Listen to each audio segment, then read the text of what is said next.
नमस्कार, मैं हूं आपके साथ निधि वासंदानी। प्रधानमंत्री ने काशी की धरती में पहुंच के काशी की भव्यता को और ज्यादा चमका दिया है। पूरी दुनिया में आकर्षण का केंद्र बन चुकी है काशी। जी हां, बनारस। और प्रधानमंत्री ने बनारस पहुंचकर एक बात बहुत प्रमुखता से कही। वो ये बात थी, अपने संबोधन में उन्होंने कहा कि अगर औरंगजेब आता है तो शिवाजी भी उठ खड़े होते हैं। दरअसल काशी का जो इतिहास रहा है वो आतंक के इतिहास का साक्षी रहा है, ये प्रधानमंत्री मोदी ने बताया। उन्होंने बताया कि कैसे औरंगजेब ने, एक मुगल शासक ने काशी में मंदिरों को ध्वस्त किया था। उन्होंने कहा कि काशी की परंपरा, उसकी संस्कृति को कुचलने की कोशिश की गई, लेकिन ये काशी है और इस देश की मिट्टी में बहुत कमाल है। इसीलिए काशी, बनारस आगे बढ़ रहा है और निरंतर उसके गौरव को आगे नई भव्यता मिलती जा रही है। अब मैं आपको बताती हूं कि औरंगजेब कौन था और उसका क्रूर शासन आखिर क्यों ये कहता था कि वो हिंदू विरोधी था। औरंगजेब का जन्म जहांगीर शासनकाल में हुआ। शाहजहां के 4 बेटे थे, जिसमें तीसरे औरंगजेब थे।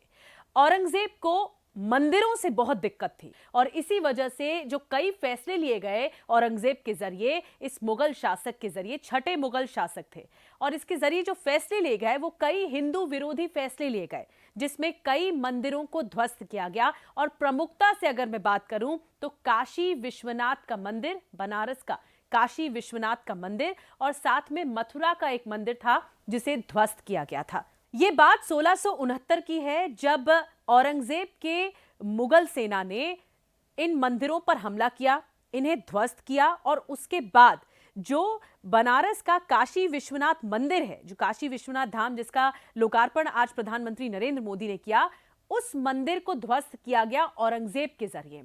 और उस दौरान जब ध्वस्त हो गया ये मंदिर, तो मंदिर का जो शिवलिंग था और नंदी की प्रतिमा थी, ये दोनों बच गए। अब ज्योतिर्लिंग को बचाने के लिए जो तमाम साधु संत उस वक्त थे मुगल शासनकाल में, उन साधु संतों ने ज्ञानव्यापी कुंड में वो डूब गए। और इसके अलावा उसको बचाने के लिए, उस ज्योतिर्लिंग को बचाने के लिए, और उसके बाद जो मुगल शासक थे, जो मुगल शासक औरंगजेब था, वो कुछ भी नहीं बिगाड़ पाया ज्योतिर्लिंग का, शिवलिंग का और नंदी की प्रतिमा का। इसी वजह से प्रधानमंत्री ने यह बताया कि काशी का भले क्रूरतम इतिहास रहा हो, आतंक का साक्षी रहा हो काशी, लेकिन काशी का जो शिवलिंग था, बाबा शिव का, कुछ नहीं बिगाड़ पाया औरंगजेब। और इसीलिए कहा जाता है, और आपको मैं ये भी बताऊं कि उस दौरान जो मराठों ने मुगलों को शिकस्त दी थी, मुगलों को हराया था, एक जजिया कर लगाया गया था, जिसकी वजह से ये बताया गया कि औरंगजेब ने हिंदू विरोधी कई फैसले ले गए, जो गैर मुसलमानों के लिए ये जजिया कर लगाया गया था। तो तभी औरंगजेब का इतिहास, कहते हैं, काशी के लिए बहुत क्रूरतम रहा है, काशी के लिए हिंसक रहा है। लेकिन प्रधानमंत्री ने एक बहुत अच्छी बात कही कि काशी निरंतर आगे बढ़ रही है, काशी अपनी सभ्यताओं के आधार पर आगे बढ़ रही है, और जो उसका गौरव है वो नई भव्यता को छू रहा है।